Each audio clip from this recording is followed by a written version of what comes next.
Celebrity hair transplant क्या है? क्या सेलिब्रिटीज़ के अंदर एक्सेप्शनल रिजल्ट्स किसी पर्टिकुलर मेथड या टेक्निक के कारण है? ये सब जानने के लिए वीडियो ज़रूर देखें।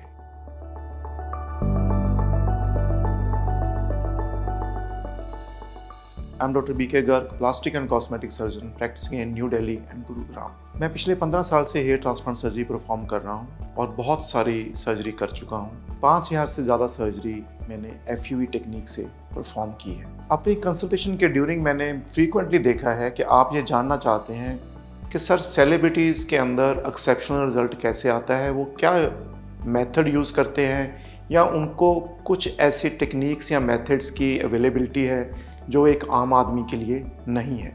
सबसे पहले मैं ये क्लियर करना चाहता हूँ, ऐसा कोई हेयर ट्रांसप्लांट मेथड या ऐसी टेक्निक नहीं है जो सिर्फ सेलिब्रिटीज़ को अवेलेबल है, क्योंकि ना तो इस सर्जरी को सेलिब्रिटीज़ के लिए ही सिर्फ डेवलप किया गया है, ना ही कोई ऐसे सर्जन या सर्जिकल मेथड्स हैं जो कि सिर्फ सेलिब्रिटीज़ के ऊपर ही परफॉर्म किए जा सकते हैं। सो आपके लिए जानना ज़रूरी है कि सेलिब्रिटी हेयर ट्रांसप्लांट या सेलिब्रिटीज़ जो हेयर ट्रांसप्लांट करवाती हैं, उनका आउटकम जो आपको देखने में अलग लगता है वो किसी डिफरेंट टेक्निक के कारण नहीं है।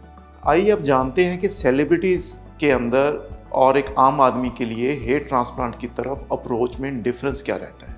सेलिब्रिटी एक वो इंसान है या वो एक पर्सनैलिटी है जो आप सबके अटेंशन का सेंटर है। सेलिब्रिटीज़ के ऊपर वो सेलिब्रिटी कोई मूवी सेलिब्रिटी हो सकते हैं, कोई स्पोर्ट्स सेलिब्रिटी हो सकते हैं, उनके ऊपर कैमरा और आपकी आंखों का फोकस कहीं ज़्यादा रहता है। ऐसा होने के कारण वो ये चाहते हैं या उनकी ये रिक्वायरमेंट है कि वो हर तरह की कंडीशन के अंदर, हर तरह की लाइटिंग के अंदर और हर एंगल से फुल हेड ऑफ हेयर के जैसे दिखाई दें। ये रिक्वायरमेंट आप में से हर किसी की नहीं हो सकती। तो ये पहला कारण है कि उनके अंदर जब हम हेयर लॉस का सलूशन प्रोवाइड करते हैं तो कुछ अप्रोच डिफरेंट रहती है। ऐसा नहीं है कि उनके ट्रांसप्लांट की टेक्निक डिफरेंट रहती है। दूसरी इंपॉर्टेंट बात जो आप सबको जानना है, अगर आप सेलिब्रिटी के अंदर उनके आउटकम को उनके पब्लिक पिक्चर्स या उनकी पब्लिक अपीयरेंस देख के जज कर रहे हैं तो ये गलत है।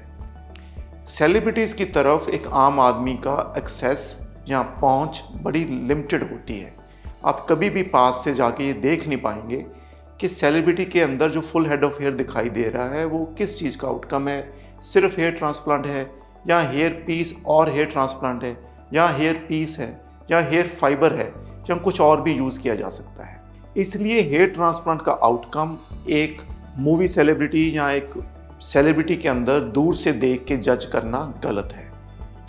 बहुत सारे सेलिब्रिटीज़ एक्सेसरीज़ को यूज़ करते हैं या कुछ एडिशनल सपोर्ट को यूज़ करते हैं अपने ट्रांसप्लांट रिजल्ट को इन्हांस करने के लिए, क्योंकि वो ऐसा इसलिए कर पाते हैं, वो हमेशा एक गार्डेड एनवायरनमेंट में रहते हैं। स्पोर्ट्स फील्ड के अंदर कई बार ऐसी लिबर्टी नहीं होती है। इस कारण हमने देखा होगा कि बहुत सारे स्पोर्ट्समैन जब भी पब्लिक अपीयरेंस में आते हैं तो वो कैप का यूज़ करते हैं, या उनको हम काफ़ी बार स्पोर्ट्स सेलिब्रिटी को हम जानते हैं उन्होंने हेयर ट्रांसप्लांट किया है, उनके अंदर हम ये देख पाते हैं कि जब वो फील्ड पे होते हैं तो उनके अंदर उस लेवल का आउटकम नहीं होता जो मूवी सेलिब्रिटीज़ में होता है।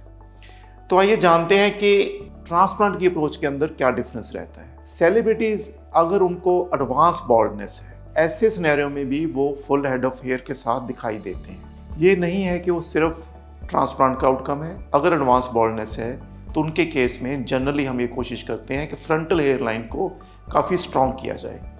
अगर उसके अंदर हम हाई डेंसिटी देते हैं तो उनका सारा एरिया कवर करना कई बार पॉसिबल नहीं रहता। ऐसे केस में वो रिमेनिंग एरिया के लिए हेयर पीस का भी यूज़ करते हैं। तो जब भी आप उनको देखेंगे तो फ्रंट से आपको ऐसे ही लगेगा कि उनके नेचुरल हेयर हैं, लेकिन उन्होंने फ्रंटल एरिया में हेयर ट्रांसप्लांट किया होता है और पीछे के एरिया में, वर्टेक्स और क्राउन के एरिया में हेयर पीस का यूज़ कर रहे होते हैं। ऐसा करने से ये जानना मुश्किल हो जाता है कि क्या ये सेलिब्रिटी सिर्फ हेयर पीस यूज़ कर रहा है या सिर्फ हेयर ट्रांसप्लांट है। दूसरा फैक्टर जो आपके लिए जानना इंपॉर्टेंट है कि सेलिब्रिटीज़ अपने ट्रांसप्लांट को डिफरेंट तरीके से अप्रोच करते हैं या अपनी अपीयरेंस को डिफरेंट तरीके से अप्रोच करते हैं। उनके लिए उनकी अपीयरेंस बेहद इम्पॉर्टेंट है। इसके लिए वो सफिशेंट टाइम, एनर्जी और मनी तीनों ही स्पेंड कर सकते हैं। हमारे पास जनरली जब एक normal person, non celebrity person transplant के लिए आता है तो वो ये चाहता है कि उसका सारा कवरेज एक ही बार में हो जाए, फिक्स टाइम में हो जाए। उसके अंदर सर्जरी को बार बार करने की ना तो मोटिवेशन रहती है, ना ही उतना समय रहता है। तीसरा, कई बार फाइनेंशियल कंस्ट्रेंट्स भी रहते हैं। एक्सेप्शनली हाई डेंसिटी जनरली एक से ज़्यादा सेशन का ही आउटकम होता है। अगर सेलिब्रिटीज़ के अंदर उनकी फ्रंटल हेयर लाइन में जनरली डेंसिटी बहुत ज़्यादा दिखाई दे रही है और वो सिर्फ ट्रांसप्लांट है, तो काफ़ी बार ये एक से ज़्यादा सेशन का आउटकम होता है। सलमान खान इसकी प्राइम एग्जांपल हैं। उन्होंने इस सर्जरी को एक से ज़्यादा बार किया है। ऐसे ही संजय दत्त ने भी इस सर्जरी को एक से ज़्यादा बार किया है। अगर आप किसी सेलिब्रिटी को लॉन्ग टर्म फॉलो कर रहे हैं तो आपने देखा होगा कि अमिताभ बच्चन एक ऐसी एग्जांपल हैं जो पिछले बहुत सारे सालों से हेयर पीस को यूज़ कर रहे हैं या नॉन सर्जिकल हेयर रेस्टोरेशन का यूज़ कर रहे हैं। इस कारण उनका हेयर स्टाइल जनरली फिक्स रहता है और हमेशा ही बहुत घने बालों के साथ वो दिखाई देते हैं। हेयर ट्रांसप्लांट मेथड्स को यूज़ करने का या उस टेक्निक के अंदर सेलिब्रिटी या नॉन सेलिब्रिटी पेशेंट के लिए कोई डिफरेंस नहीं रहता है, लेकिन अप्रोच में ही चेंज है। इसलिए अगर आप सेलिब्रिटी जैसा आउटकम चाहते हैं तो आपको उन्हीं मेथड्स, उन्हीं टेक्निक्स और उसी अप्रोच का यूज़ करना होगा।